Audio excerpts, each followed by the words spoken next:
Alright guys, we're back. Check this out. This is a special one. I think we have a remarkably interesting story behind the S&P 500. Last time we were here was exactly 8 days ago.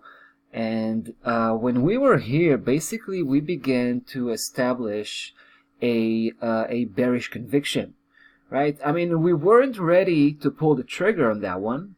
So it was just a conviction. But we thought that price had a good chance basically to completely turn around and come back down again, at least to the 27.95 and even all the way to 27.42, not to mention a full-fledged downside reversal all the way to 26.12. That was the potential. Now, we were just coming off failing to break the top resistance at 29.58, right?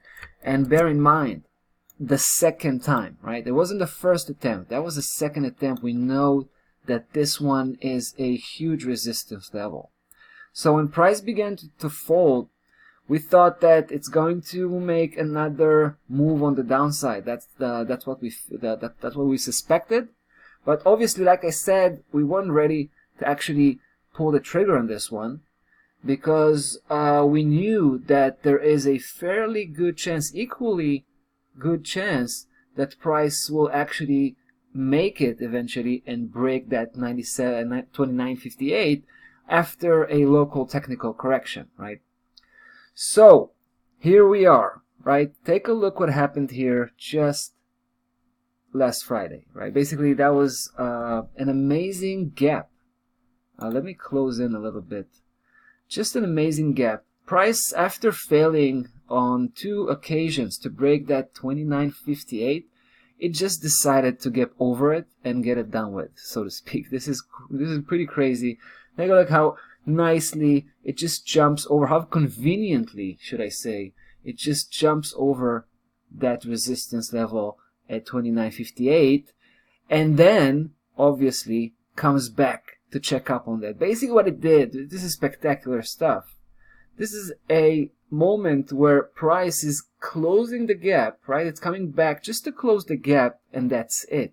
And then it comes all the way back with a nice spike here, ending the day well above, enough above that 29.58 to suggest that that was a huge pivotal point, and it seems to be breaking it.